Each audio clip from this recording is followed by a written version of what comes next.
Assalamu alaikum. Good afternoon to everybody.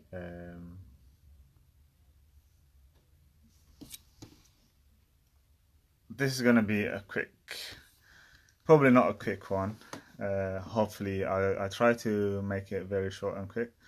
And there's a reason for that because if you're talking for a long time, people tend not to listen to you, and it might get boring as well. So I could be the most boring person in the world. So yeah, forgive me if this takes longer than you'd probably maybe expect. Um, this live video, I'm making this video because I want to talk about something that I shared yesterday on my timeline, on my Facebook timeline. Um, this is the interview that the former Prime Minister of Ethiopia had with DW, the Dutch news network or media corporation. Um, the interview was it was very tough, and the guy was tough on Haile Mariam Desalegn. There's one thing that I wanted to pick up on, which was around the end of the interview when he started talking about Truth and Reconciliation Commission. And overall, we need to have two things that we need to look into when it comes to truth and reconciliation. Every country, every society that is affected by conflict, by war, by civil war, always tries to create an environment that's we're talking about post that conflict, an environment that um, brings people together, creates a way where people are trying to overcome their history, their past, and the bitter taste of that history of that past. And the interview you can also view on my timeline is there was with Haile Mariam Desalegn, the former Prime Minister of Ethiopia, who resigned in almost 6 years ago now. Sorry, he was the Prime Minister for 6 years, and he resigned, I think, in 2016. 2016, I think, yeah. So this guy, one thing that we need to acknowledge, the interview wasn't. I didn't like the way it was more of an interrogation rather than an interview, trying to get into the truth of the matter, trying to understand what's happened, trying to understand why this guy resigned. First and foremost, one thing that we need to um, acknowledge is that this guy was brave enough to have made that decision to resign from the highest office in the country, which is the prime ministerial office. So he was the prime minister of one of the biggest countries in Africa, and one of the most interesting and with a very high potential and a lot of international interests. This country, Ethiopia. Um, what I would like to talk about is, his picture when he was questioned about his picture with the the former ruler of Ethiopia, Mengistu Haile Mariam, the leader of the Derg regime in Zimbabwe. So he said it wasn't a planned kind of meeting. It was just like he was in the president's office, and I was in the president's office. So we met accidentally, and we just had a quick talk, and then we had that picture, and that picture was posted by my office on my Facebook page. And then when I read it, I told the guys this wasn't right, and we had to take it down. That is what he said, officially said. But he said a lot of things as well when he was in office. That he brushed off the existence of any human rights violations and everything. So you cannot take everything that this guy is saying to be the truth.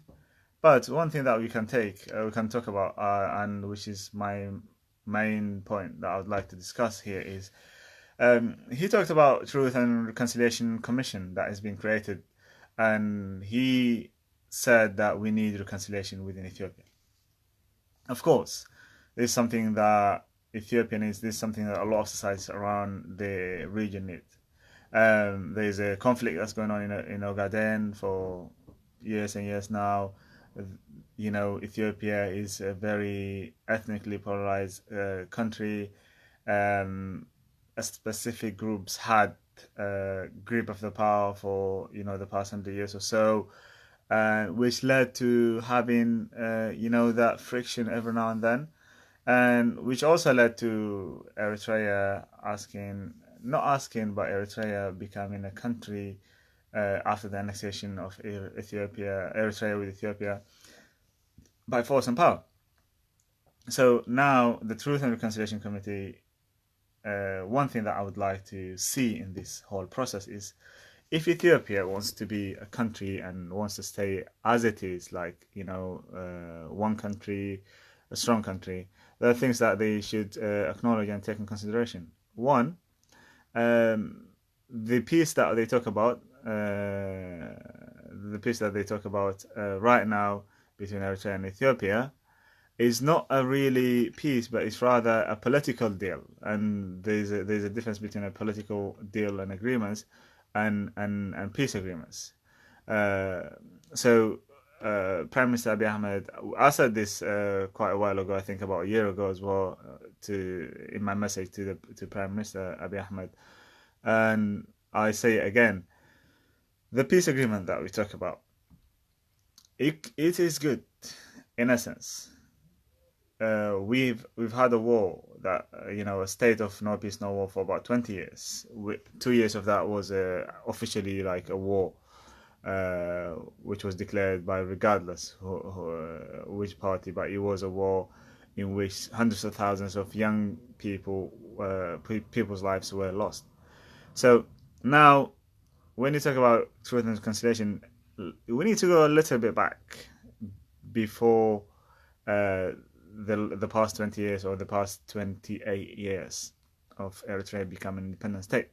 And this Truth and Reconciliation Commission should really work in bringing reconciliation between the peoples of Eritrea and Ethiopia, as well as the other peoples. Because at some point, for 30 years, Eritreans and the people of Eritrea and the people of Ethiopia were under one government, one rule.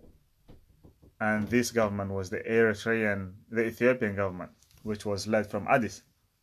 So the government in Addis Ababa, be it the Derg, be it the Haile Selassie regime, were ruling the whole of Eritrea, which means that there were massive atrocities that had been committed by these countries, by these governments, and we're still living through the effects of this. We still have, experiencing, we still can see the outcomes and experience it now, even the generations who were born after Eritrea became independent. One of this is the refugee camps in Eastern Sudan. So the refugee camps in Eastern Sudan were a result of the Eritrean War for Independence, and followed by the war with Ethiopia. So the regime in Eritrea refused to take these people back, and also Eritrea in itself became a country where a lot of people were trying to live, and life became unbearable in that country. So people had to leave. But if for the people who left their homes, their livelihood, their land, their villages, in the 1960s, in the 1970s, in the 1980s, all the way up to 1991, this is a story that is still alive. And it has been, told to generations after generations.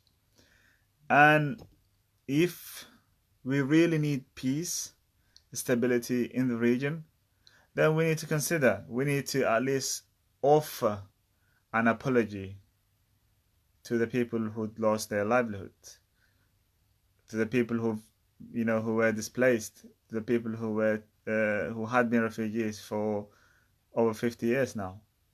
The question of like the first registered refugee in Eastern Sudan was 1967.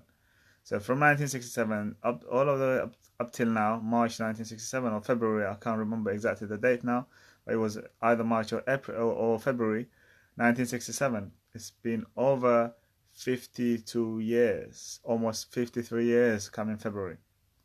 So these people lived in refugee camps for 53 years as a result of decisions that were made by Ethiopian regimes, by the Derg, by Haile Selassie. Wouldn't they need an apology? Wouldn't they deserve an apology? That's the question. If you're thinking about bringing former people who committed genocide, like the Derg, I want to say Haile Mariam, and others, if you are thinking of bringing them back to Ethiopia and forging a way of reconciliation, then what about the people who were the subjects of their actions and their decisions? Meaning the Eritrean people. Wouldn't you need an apology? Wouldn't you need to reconcile with them as well? So I think it's very short-sighted of a lot of politicians, especially Ethiopian politicians, to think, oh, we need to bring reconciliation to Ethiopia. You need to bring reconciliation to Ethiopia, but you need to bring reconciliation to Eritrea as well. You have damaged the country. The whole region, the whole islands of Eritrea was a closed war zone for about 30 years. And imagine the trauma that people went through, which hasn't been remedied yet. Imagine the lives that people lost.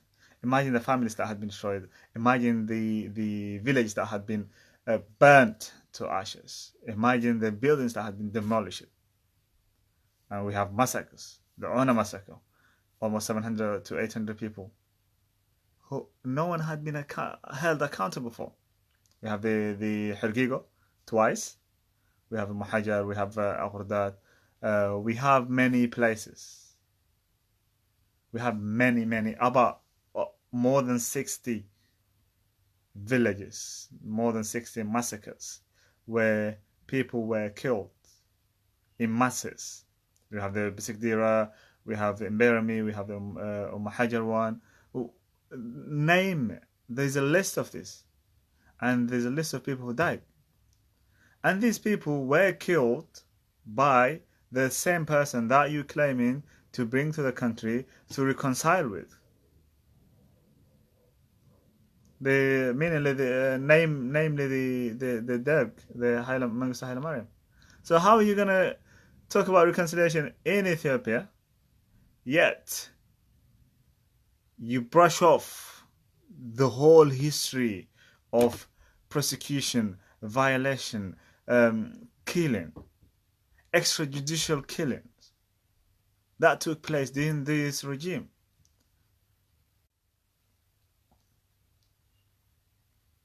Sorry, I think the line was cut. So, Mr. Former Prime Minister, Mr. Abiy Ahmed, and whoever, and also I'm not familiar with the people who are in charge of the Commission of Truth and Reconciliation in Ethiopia. The former Prime Minister claimed that it has been created. I would say to you, I think forging alliances with this guy who is in charge of Eritrea is not the right thing to do at the moment, because we know, and everyone knows that is not a stable relationship.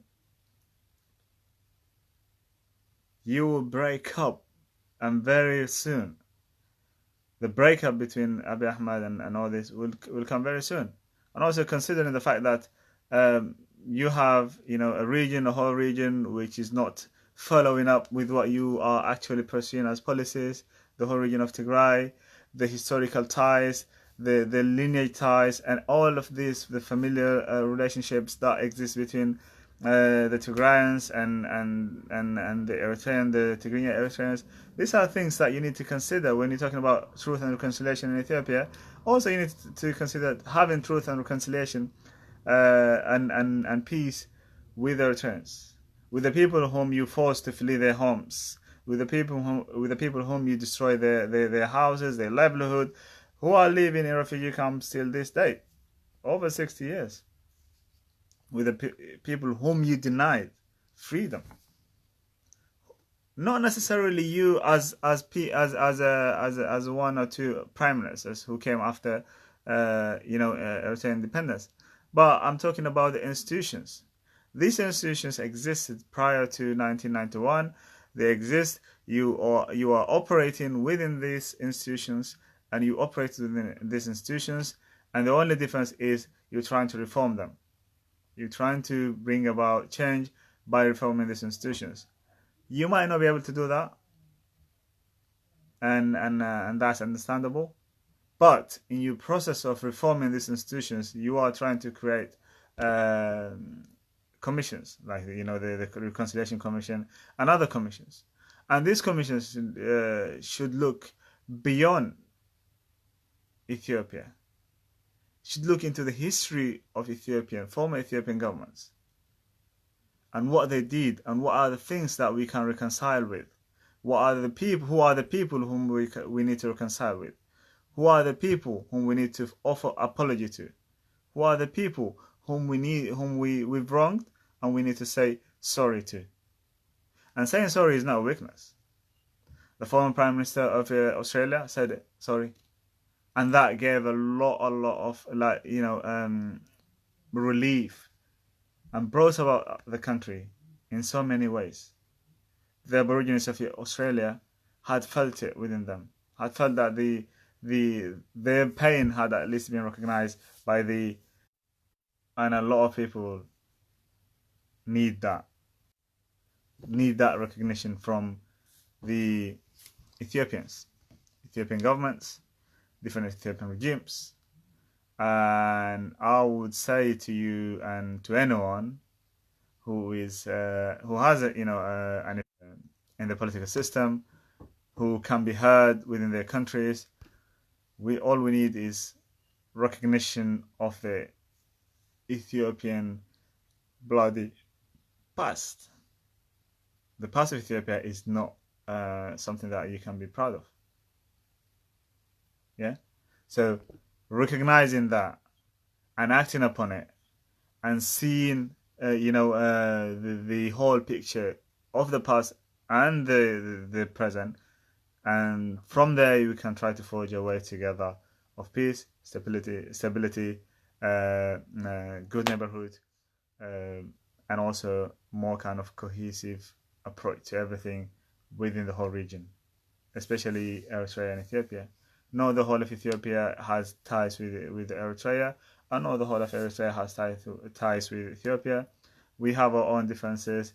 We are not one people, and because of a lot of historical things that brought us together, as in like the war for independence, the annexation of Eritrea with Ethiopia, the decisions that was taken by the British and also the United Nations, something was created, and as a result of that, Eritrea was handed over to Ethiopia, and then there was federation, 10 years, annexation, war, considered civil war by law, considered independence, war for independence by Eritreans, considered a guerrilla war which had no real aim apart from just bringing instability. But yet the objectives of the Eritrean people were quite clear. It was to bring about change and create a country. Now that country has been created, I think it's time for the Ethiopians and the Ethiopian rulers to recognize that and apologize, admit that they got it wrong. Of course, they got it wrong, and I would like to send my message to former Prime Minister Haile Mariam Desalegn, the current Prime Minister Abiy Ahmed, to any politician and party leaders and in Ethiopia. I would say to the Truth and Reconciliation Committee, which I'm not for commission, which I will look up. I will look into the leaders and all of that. So if you really like to bring truth and reconciliation to Ethiopia, as well as to the region. I think ignoring the Ethiopian history, the Ethiopian past, won't bring truth and reconciliation to the table. Eritrea has to be in the forefront of your agenda as any other region in Ethiopia, and the reason being there's still a lot of pain that has been inflicted by Ethiopians upon Eritreans. There's still a lot of damage that Eritreans feel as a result of your colonization, as a result of your wars, as a result of the villages that you burned, as a result of the livelihoods that you destroyed, and you former governments destroyed. I'm all for peace. I'm all for reconciliation, but I'm not for this kind of um, a peace that holds no value, a peace that holds no stability, a peace that doesn't recognize the damage, a peace that doesn't say things as they are, and tries to kind of like paint everything rosy. That's not peace. That's not stability. That is just hiding you behind, just sweeping everything and anything under the carpet. And one day, when you change the carpet, you find everything that you've hidden for years underneath the carpet. So what's going to happen? Years after you've brushed everything underneath the carpet, you have to clean it. So why would we brush it underneath the carpet if we're going to clean it one day? Why don't we clean it now? It's simple. We clean it now. Goes to the bin. Off we go. Start a new chapter. 2-3 generations. Eritrean and Ethiopians can live peacefully, and Somalis, and Sudanese, and everyone in the region. But if you say, "Oh, we're gonna bring reconciliation," oh, what's the process then? Oh, let's go and bring Mengistu Haile Mariam to Ethiopia because we need to bring reconciliation to Ethiopia. What? Haile Mariam was a killer. He committed genocide. He killed a lot of people. If you don't know, let me tell you the history. There's so many villages in Eritrea that had been burnt. So many people have been killed. Hergego is one of them. Over 200, 300 people in one day, in few hours. And, sorry. This was during the time of Haile Mariam, meaning the Mengistu Haile Mariam, not Haile Mariam the silent, the former prime minister.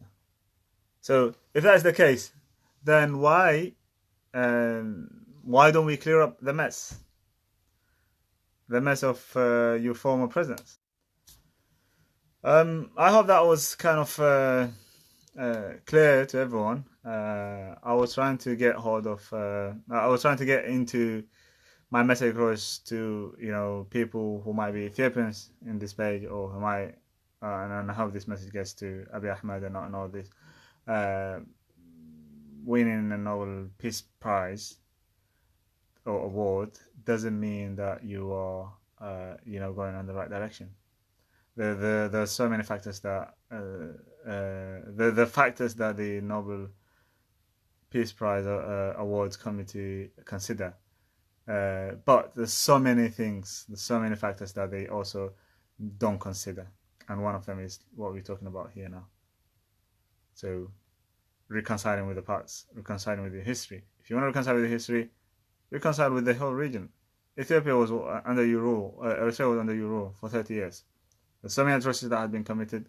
Reconcile with this, and the result of it is like this effects hadn't, the effects that this was hadn't been resolved. Refugees, so many, almost 500,000 refugees in Eastern Sudan. That's one thing that you need to consider. 3 generations or 4 generations now, who'd never seen their countries of origin, their land, their villages, their livelihood, who'd lived in refugees, born and raised in refugee camps. 3 generations. That's because of what Ethiopia did. So reconciliation needs to go. It has to be long-sighted. It needs to go beyond Ethiopia. This might not be the topic the most pleasant topic for a lot of people, but it's definitely something that we needed to talk about. And the purpose of this video is just like to share my views, my opinion, what I think, how I see things. Finally, if you would like to see the interview that Haile Mariam Desalegn has with the Dutch Media Corporation, you can go on my page. I think I shared it last night, so it could be 3 or 4 posts before this one. You can go and check it. Please do share this video. Please stay tuned. If you want to get into activism or anything to do with Eritrean politics, please get in touch. If you're from London, please get in touch. So many movements these days. You can do something. Keeping quiet is not going to change anything. Keeping quiet won't change anything. And speaking won't kill you. You'll be dead if you don't speak. And the reason being, your conscience will be dead.